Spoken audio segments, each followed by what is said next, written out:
오늘은 하늘에서 이겨야 땅에서 이긴다, 이런 제목으로 하나님 말씀을 나누도록 하겠습니다. 어떤 자매님이 있었는데, 김은혜라는 자매인데 어릴 때부터 성경을 되게 사랑했습니다. 성경 읽으면 너무 달콤했어요. 깨닫는 기쁨이 아주 놀라웠습니다. 학교 다닐 때는, 학생 때는 쉬는 시간에 성경을 보고, 또 보다가 뒷부분이 너무 궁금해가지고 수업 시간에 몰래 성경도 보고, 그렇게 성경을 되게 사랑하고 교회에서도 열심히 봉사하고 주님을 뜨겁게 사랑했던 자매인데, 한 26세경 됐을 때 갑자기 마음에 의심이 들었어요.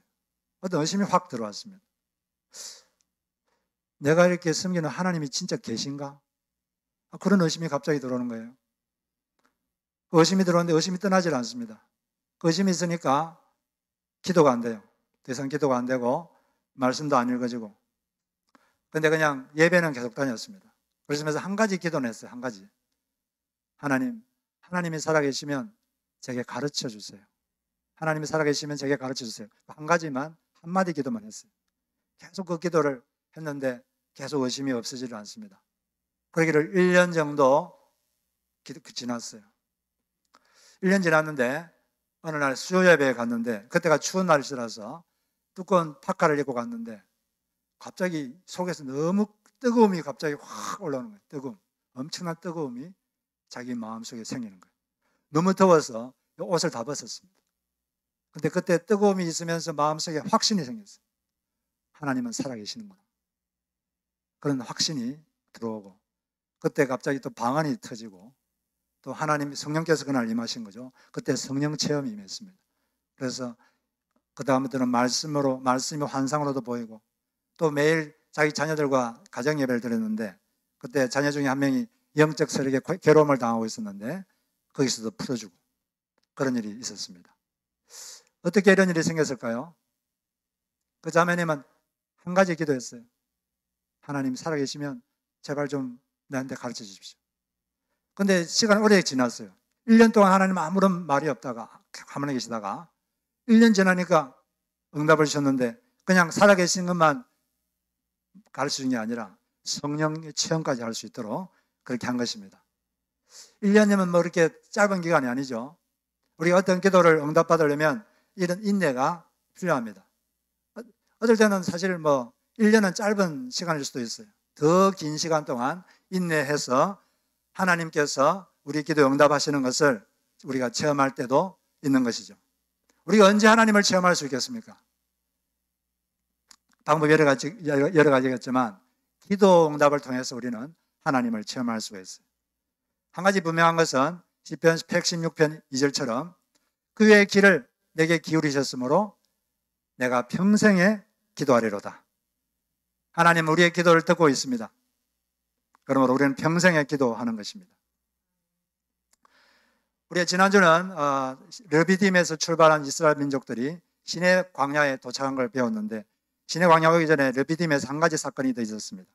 그때 반석에서 물이 나오고, 그 다음에 오늘 우리가 읽은 이 사건이 있었는데, 아말렉 족속들이 이스라엘 민족을 공격을 했어요. 이 기록이 여기 나와 있는데, 이 기록을 왜 이 성경을 기록했느냐?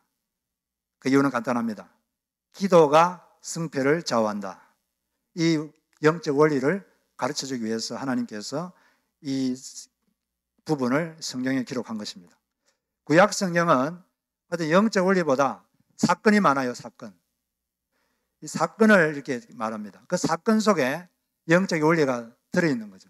그 사건을 통해서 우리는 그 영적 원리를 끄집어내서 우리 삶에 적용하게 되는 것입니다. 이스라엘 민족들이 르비딤에 진을 치고 있었는데 아말렉 족속이 쳐들어왔어요. 아말렉 족속은 어떤 사람들이냐? 야곱의 형이 에서죠. 에서의 아들이 엘리바스인데, 그 엘리바스의 아들이 아말렉입니다. 그러니까 이 아말렉은 에서의 손자죠. 이삭의 손자인데 손자의 자손들이죠. 근데 이 아말렉 족속은 이스라엘 민족보다 훨씬 더 강력합니다. 훨씬 더 국력이 강하고, 그리고 상당히 호전적인 민족이에요. 지금의 그 시내반도, 그게 네게브 사막이 있는데, 네게브 사막, 성경에는 남방이라고 되어 있는데 거기에 살던 그런 민족입니다. 근데 이 민족이 이스라엘 민족을 공격한 것은 단순한 약탈한 정도가 아닙니다. 그들의 공격은 하나님에 대한 도전, 하나님의 군에 대한 도전이었습니다. 왜냐하면 여호와 하나님께서 이스라엘 민족을 특별 취급해서 이집트에서 해방시키시고, 그리고 하늘에서 만나를 내리시고 반석에서 물이 나오게 하시고, 그게 특별하게 취급한 특별한 하나님의 백성인 줄 알면서 공격을 한 거죠. 그것은 하나님에 대한 도전입니다. 하나님의 섭리가 있는 민족을 공격한 것은 하나님에 대한 도전이죠. 그래서 나중에 보면 하나님께서 맹세하시기를 내가 아말렉 족속과 대대로 싸우리라. 제너레이션 투 제너레이션, 내가 대대로 싸우리라, 이렇게 말씀하셨는데, 근데 이 여호와께서 맹세하시를 이 부분을, 이 히브리어 부분이 약간 해석이 애매한 부분입니다. 많은 학자들이 이 부분을 어떻게 해석하냐면, 그들이 여호와의 보좌를 치려고 손을 들었으므로 내가 그들과 대대로 싸우리라, 이렇게 해석을 합니다. 그래서 실제로 NIV 영어 성경에 보면 그렇게 되어 있어요. 그들이 여호와의 보좌를 치려고 손을 들었다, 이렇게 되어 있습니다. 여호와의 보좌가 어떤 곳입니까? 하나님의 통치와 하나님의 권위가 있는 곳이 여호와의 보좌인데, 그 여호와의 보좌를 친 거예요. 정면 도전한 거죠. 이것은 마치 루시퍼가 하나님의 보좌를 도전한, 하나님의 권위에 도전한 것과 비슷합니다. 그래서 이사야 14장에 보면 루시퍼, 사탄이 되기 전에 천사장 루시퍼가 하나님께 도전한 그 장면이 나오는데 다음과 같이 되어 있죠. 하나님의 뭇별 위에 나의 보좌를 높이리라. 이런 루시퍼의 정신과 비슷한 거죠. 마귀의 정신과 비슷한 것입니다. 그래서 하나님께서는 이렇게 내가 아멜렉과 대대로 싸우리라, 이 말은 아멜렉 족속과 싸우겠다 그 말도 되지만 그 배후에 있는 마귀와 대대로 싸우리라, 그런 말씀도 되는 것입니다. 그리고 여기 보면 내가 아말렉을 없이하여 천하에서 기억도 못하게 하리라, 이렇게 했는데, 이것은 아말렉 족속을 그렇게 하겠다는 것도 되지만 동시에 그 아말렉 족속을 통해서 이스라엘 민족을 없애려고 했던 마귀에 대한 말이기도 하죠. 그래서 마귀는 언제 기억도 없이 사라집니까? 나중에 이 인간의 역사가 끝나고 종말이 오면 그때 마귀와 그들을 쫓는 자들은 다 불못에 들어가서 더 이상 기억도 할 수 없는 지경이 되죠. 그리고 또 마귀도 그렇게 하지만 또 아말렉도 하나님께서 실제로 계속 그대로 아말렉을 하나님께서 공격하게 합니다. 그래서 사울 왕 때 대대적으로 패했고 아말렉 족속이, 그 다음에 다윗 왕 때 그때 또 치명타를 날렸습니다. 그러다가 언제 완전히 괴멸됐느냐? 히스기야 왕 때, 그때 역대상 사장에 보면 한 500명의 시므온 지파들이 그들이 거하는 세일산에 가서 그들을 완전히 패배시키고 거기 살았어요. 그런데도 여전히 잔존 세력이 남았습니다. 그 잔존 세력이 남아가지고 어디까지 흘러갔냐 하면 페르시아 제국까지 흘러갔어요. 그래서 페르시아 에스더스에 보면 유대인들을 몰살시키려고 했던 사람이 하만인데, 이 하만이 아말렉 후손입니다. 아말렉 족속의 후손이에요. 아각이라고 되어 있는데, 아각이 후손으로 되어 있는데, 아각이 아말렉의 왕족이죠. 그때 에스더를 통해서 완전히 그때 마지막 타격을 입게 되죠. 그 다음부터는 아말렉은 더 이상 성경에 나오질 않습니다. 하나님 말씀하신 대로 된 거죠. 그래서 이 말씀은 아말렉 족속에 대한 말씀이기도 하지만 이 마귀를 어떻게 이길 것인가, 거기에 대한 말씀도 되는 것이죠. 동시에 이 두 가지를 동시에 다루는 것입니다. 그래서 우리는 이 아말렉 족속과의 전투를 통해서 어떻게 영적 전쟁을 수행할 것인가, 그 영적 전쟁의 원리를 여기서 배울 수가 있게 되는 것입니다. 그런데 얘기는 없지만 아말렉이 어떻게 이스라엘 민족을 공격했는가, 거기에 대해서 신명기 25장 17절 18절에서 상세하게 설명하고 있어요. 여기 보면 너희가 애굽에서 나오는 길에 아말렉이 너에게 행한 일을 기억하라. 곧 그들이 하나님을 두려워하지 아니하고 너를 길에서 만나 너의 피곤함을 타서 너 뒤에 떨어진 약한 자들을 쳤느니라. 아말렉 족속이 두 가지 방법으로 이스라엘 민족을 공격했어요. 첫째는 피곤했을 때 공격했습니다. 피곤할 때. 이스라엘 민족이 행군을 하고 엄청나게 피곤할 때 그때 공격했어요. 마귀는 언제 우리를 공격하는 줄 아십니까? 우리가 약해졌을 때, 피곤할 때, 그때 공격합니다. 몸이 피곤하면 마음도 힘들죠. 몸이 되게 힘들 때, 그럴 때 공격해요. 그때 막 여러 사람을 통해서 공격하고 마음을 더 힘들게 만들고 피곤할 때 공격합니다. 그래서 우리는 몸도 적절한 휴식이 필요해요. 너무 사람이 피곤하면 마음의 여유가 없어지고 금방 짜증이 나고 그래서 뭔가 문제가 생기기가 쉽습니다. 육체 에너지가 고갈되지 않도록 우리가 애를 써야 됩니다. 단거리 선수들은 100m 선수는 한 10 몇 초만 그냥 전력 질주를 하면 돼요. 그리고 그냥 뻗어서 하면 됩니다. 근데 마라톤을 할 때는 그렇게 하면 절대 안 됩니다. 제가 마라톤을 좀 배웠는데 마라톤 할 때는 자기 페이스를 지키는 게 엄청나게 중요해요. 처음에 힘이 있다고 나보다 더 빨리 가겠다고 하면 중간도 못 갑니다. 중간에서 포기하고 그냥 쓰러져 버려요. 자기 페이스를 잘 지켜야 돼요. 빨리 뛰고 싶어도 조금 이 속도를 줄이고 끝까지. 언제 이 마라톤이 몇 마일입니까? 25마일이에요. 25마일을 뛰려면 처음에 힘 좋다고 뭐 5마일 뛰려면 막 힘 좋다고 막 뛰면 중간도 못 가요. 뭐 20마일은커녕 15마일도 못 갑니다. 중간에 포기하게 되고 없어지게 되죠. 그래서 자기 에너지를 25마일까지 갈 걸 생각하고 이 에너지를 잘 비축하는 게 상당히 중요해요. 그래서 우리는 열심히 우리가 살아야 되겠지만 너무 이게 피곤하지 않도록 육체를 잘 돌봐야 되고 또 우리 마음도 사람의 마음도 용량이 있습니다. 이 용량을 초과해버리면 속된 말로 그냥 머리가 돌아버려요. 정신이 돌아버리죠. 정신병. 이게 잘 자신이 여유를 가져야 됩니다. 말진이 충분히 있도록 하면서 하는 것이 필요해요. 이렇게 하려면 우리가 장기적으로 우리가 살아야 돼요. 여러분 우리가 앞으로 얼마나 더 살겠습니까? 앞으로 여러분 여기 계신 분들 앞으로 한 3, 40년을 더 사셔야 되는데 그러려면 장기전을 준비해야 돼요. 우리가 적절한 자기 보호를 하면서 하는 게 필요합니다. 현재 적절하게 자기를 보호해야 돼요. 남을 도와줄 때도 그냥 기분 내킨다고 사업하는 사람이 있는 돈 없는 돈 다 끄집어내가지고 다 도와주고 나면은 투자는 언제 합니까? 투자를 해야지 계속 사업하고 계속 도와줄 수 있는데 계속 도와줘야 되잖아요. 계속 구제하고 계속 해야 되는데 한꺼번에 다 해버리면 계속 못하는 거거든요.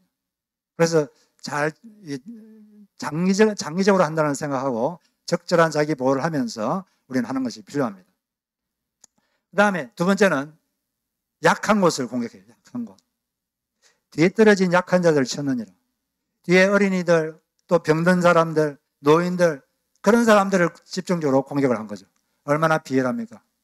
근데 마귀는 그렇게 합니다. 우리가 약해져 있을 때 우리의 약점을 잘 알거든요. 언제 이 사람은 화를 잘 내는지, 뭘 건드리면 화가 나는지 그걸 너무 잘 압니다. 뭘 건드리면 이 사람은 우울해지는지 그걸 너무 잘 알아요. 뭘 건드리면 이 사람이 낙심이 잘 되는지, 절망하는지 그걸 잘 알아요. 그래서 특정 반응을 보일 수 있도록 그렇게 하는 것입니다. 그런 사람마다 그런 버튼이 있어요. 그 버튼을 딱 누르면 그 사람이 이상한 행동을 하게 되는 거죠. 평소에 잘하다가 그냥 이런 넘어지게 되는 것입니다. 그래서 각 사람마다 자신이 약한 그 지점을 잘 알아야 돼요. 내가 어느 점이 약한지, 언제 내가 잘 넘어지는지, 언제 화를 잘 내고, 언제 낙심이 잘 되는지 그걸 알아가지고 그러지 않도록 내가 그런 상황이 되면 내가 앞으로는 이렇게 반응해야지. 미리 시뮬레이션을 해야 돼요. 미리 생각을 하고 그때 되면 내가 이렇게 반응해야지. 미리 많이 생각을 해놓으면 현장에 딱 도착하면 올바로 반응할 수 있습니다. 그래서 국가대표 선수들은 시합 나가기 전에 열심히 막 몸으로 하는 것도 하지만 조용히 앉아가지고 눈을 감고 정신적으로 시뮬레이션을 합니다. 시합할 때 상대방이 이렇게 나오면 내가 이렇게 해야지. 시작하면서부터 끝 시간까지 계속 머릿속으로 눈을 감고 계속 생각하는 거예요. 상대방이 이렇게 나오면 이렇게 대답해야지. 내가 이렇게 해야지. 계속 끝까지 계속 시뮬레이션을 하면 시합할 때 성적이 확 올라갑니다. 그것처럼 자기가 약한 부분, 그 약한 부분을 여러분들이 미리 아시고 미리 이렇게 잘 방지를 해야 돼요. 그래서 하나님이 우리가 잘하다가도, 평소엔 잘하다가도 그냥 방심한 사이에 실수하고 그러잖아요. 그러다면 우리는 억울한 느낌이 듭니다. 평소에 잘했는데 그냥 잠시 실수로 보여서는 안 되는 모습을 보이고, 그러면 참 참담하죠. 억울하기도 하고. 그래서 신약 성경에서 자주 나오는 말씀이 어떤 말씀입니까? 5장. 깨어있어라. 깨어있어라는 거죠. 방심하지 마라. 안 그러면 마귀가 훅 하고 들어와서 우리를 넘어뜨릴 수가 있는 것입니다. 우리가 그런데 여기서 한 가지 위로가 되는 것은 내가 대대로 싸우리라. 하나님께서 우리와 같이 싸워준다는 것입니다. 거기서 우리는 용기를 얻을 수 있는 거죠.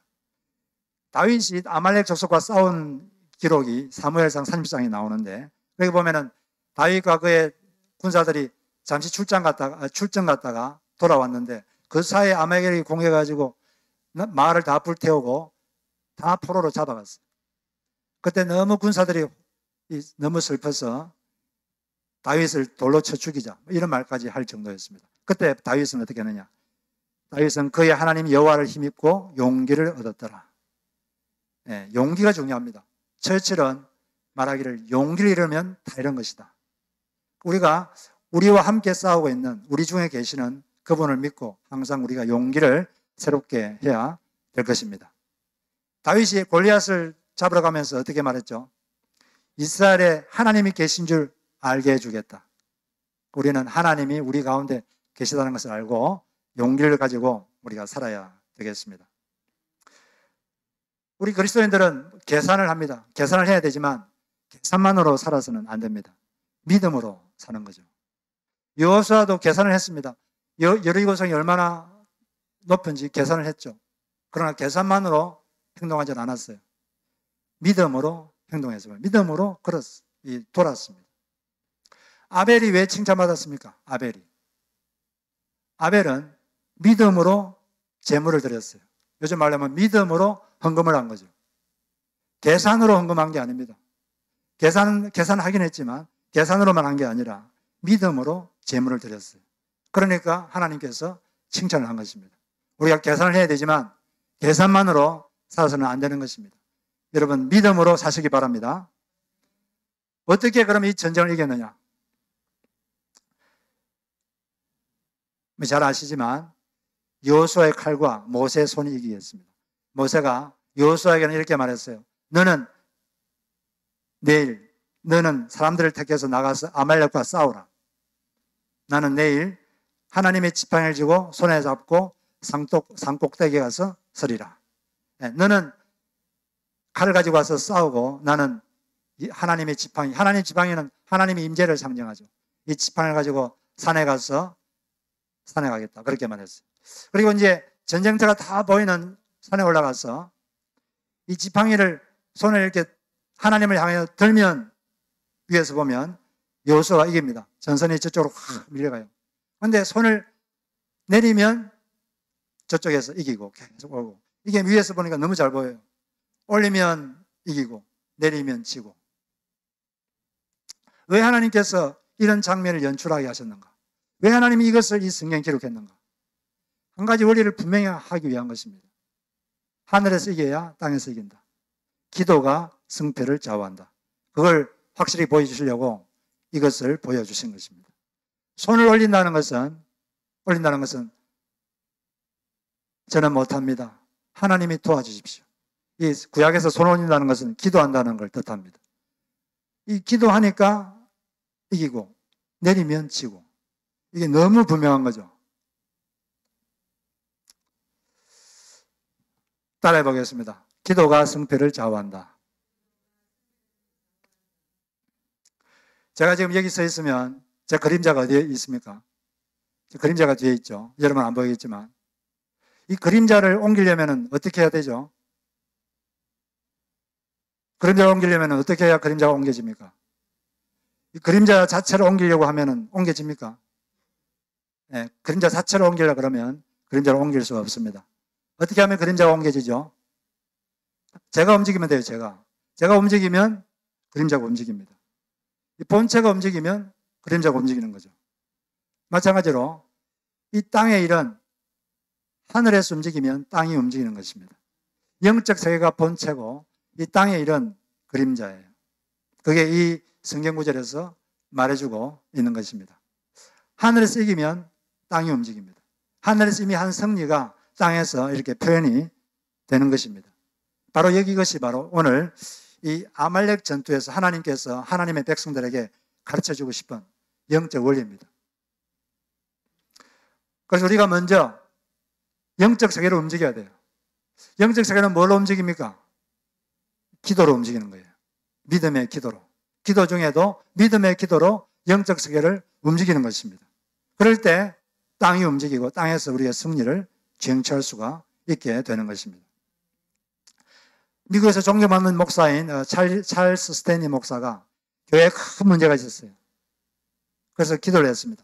기도할 때 하나님께서 그에게 다음과 같이 아주 분명하게 말씀하셨습니다. 너의 승리가 결정되는 것은 설교단이 아니다. 너의 승리가 결정되는 것은 회의실도 아니다.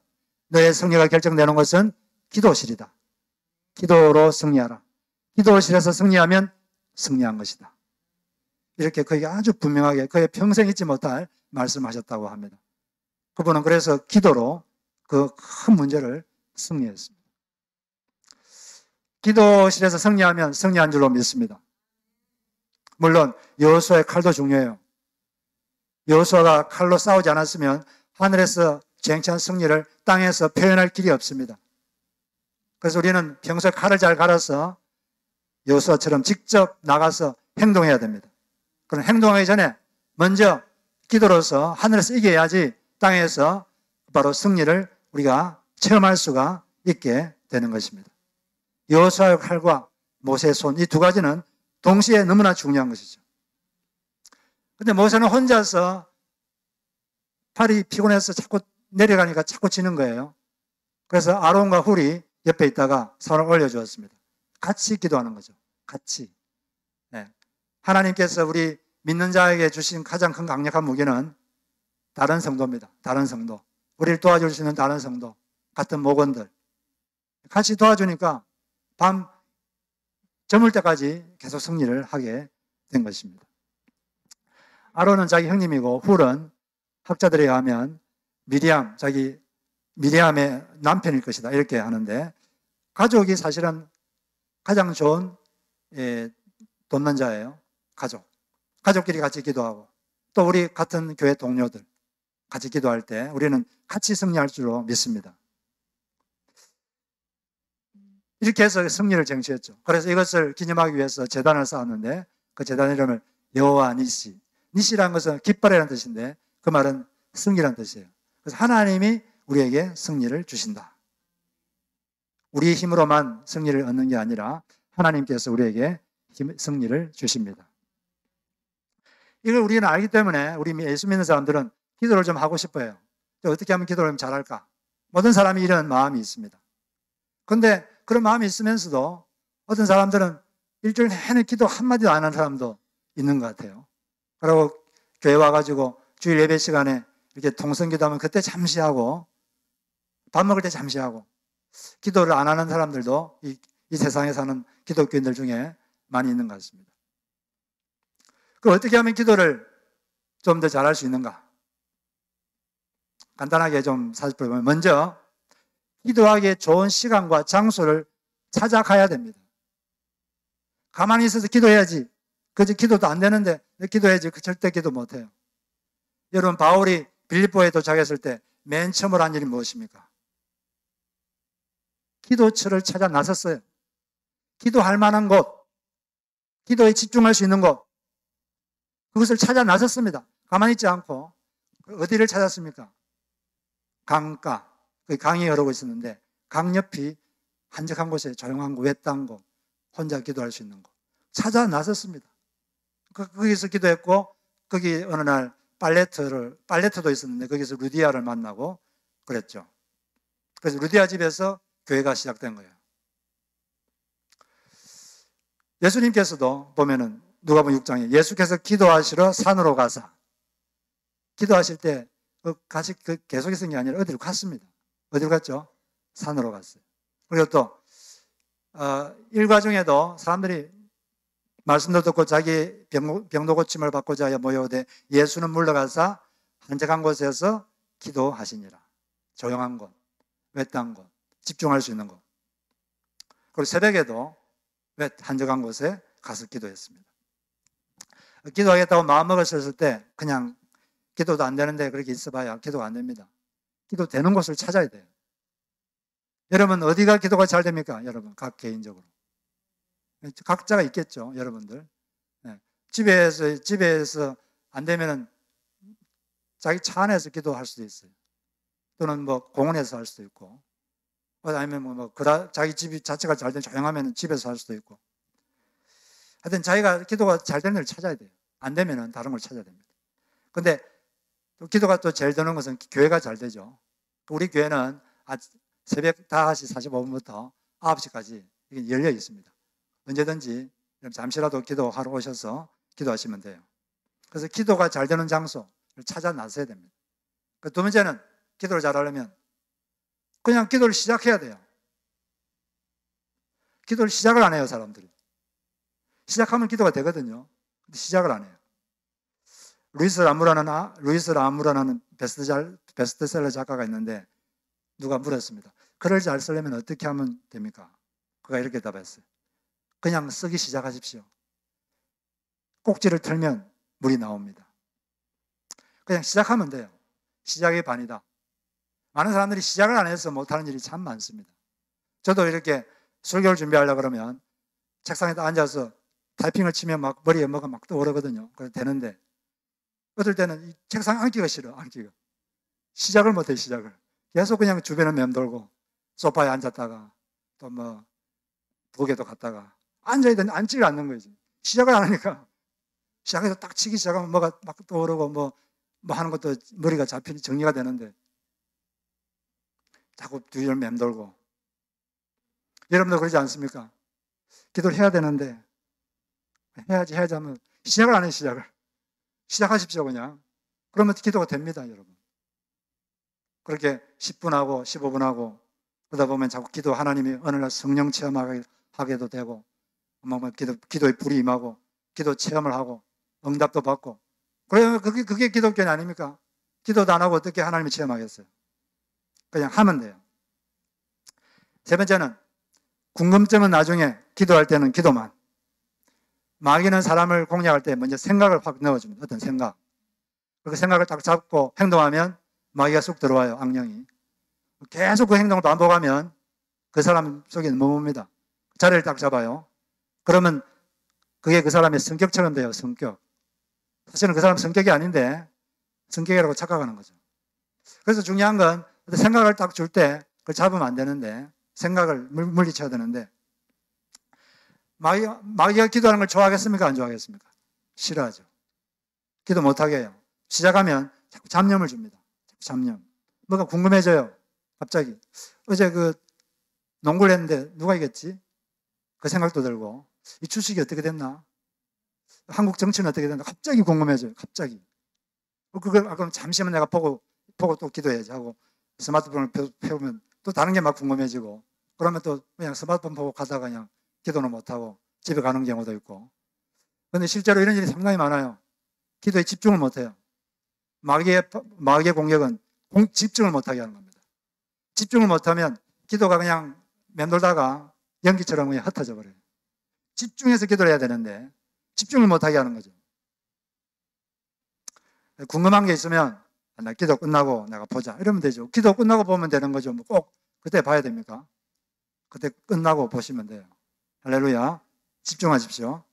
그 다음에 네 번째, 응답이 없어 이해되지 않아도 계속 하나님을 신뢰하면 영적 권위가 커집니다. 사람이 기도해도 응답이 없으면 좀 이해가 안 되거든요. 그러면 자꾸 믿음이 떨어지고. 그런데 이해가 안 돼도 계속 하나님을 신뢰하면 뭐가 커집니다. 뭐가 커지느냐? 영적 권위가 커져요. 하나님이 그 사람의 영적 권위를 더 부어주십니다. 그래서 계속 신뢰하면서 계속 기도하면 그 사람의 영역이 생기고 어떤 일이 생기는 거예요. 인내가 필요한 겁니다. 이 데이빗 브레이너드라는 분이 계신데, 이분은 미국의 북미에 있는 인디안들을 전도했던 사람이고, 그 북미 인디안들에게 영적 부흥을 가져왔던 사람인데, 이 요한 웨슬라는 사람이 이런 말을 했어요. 주님의 일이 잘 안 되는 곳이 있다면 그 사람은 데이빗 브레이너드의 생애와 일기를 주의 깊게 읽어봐야 한다. 그만큼 이 사람의 삶이 중요하다는 거죠. 이 사람은 기도를 많이 하는 사람이었습니다. 근데 이 사람이 폐결핵에 걸렸어요. 폐결핵. 그래가지고 막 눈 위에서도 기도하고 그랬는데, 인디안들이 들판에 살잖아요.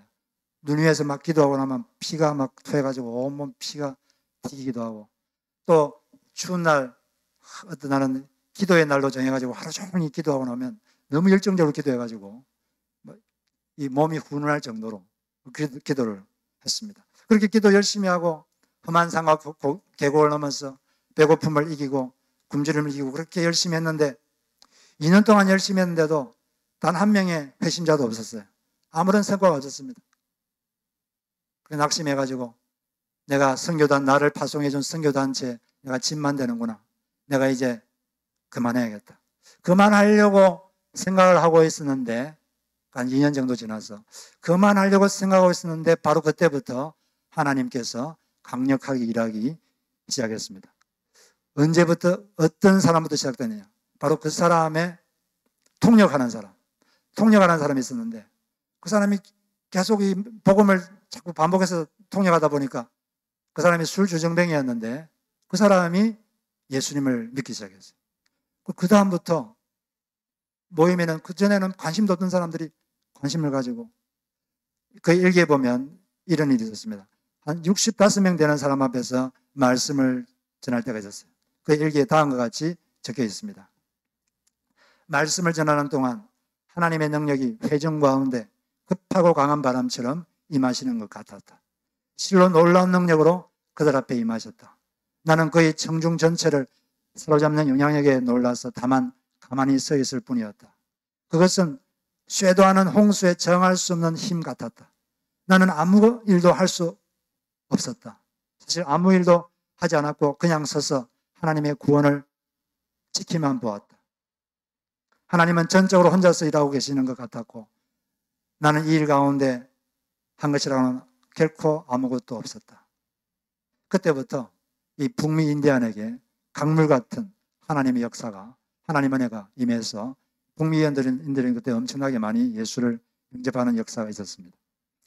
하나님께서 그의 간절한 기도를 들으시고 인내의 기도를 하니까 때가 되었을 때 주님께서 그 기도를 들으시고 응답한 줄로 믿습니다. 여러분들이 전도할 사람이 있으면 사람이 한 사람이 구원받는 건 그렇게 쉽게 되는 거 아닙니다. 정말 간절하게 기도하고 또 때가 되면 여호수아의 칼을 가지고 와서 그 사람을 섬기고 같이 식사도 하고, 그렇게 할 때 하나님께서 한 영혼을 구원하고 여러분들이 하나님의 능력을 체험하는 그런 일이 있을 줄로 믿습니다. 성패는 무엇이 좌우합니까?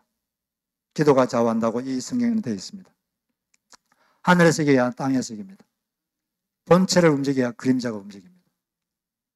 그래서 더 많이 무릎 꿇고 더 많이 기도로 승리하셔서 하나님을 체험하시고 하나님의 뜻을 이 땅에 이루시는 여러분 되시기를 주의 이름으로 축복합니다. 잠시 눈을 감고 오늘 하나님께서 여러분에게 주신 내용을 잠시 생각해 보십시오. 이 중에서 무엇을 마음에 품고 일주일 동안 살 것인가? 또 어떻게 하면 좀 더 기도를 잘할 수 있을 것인가?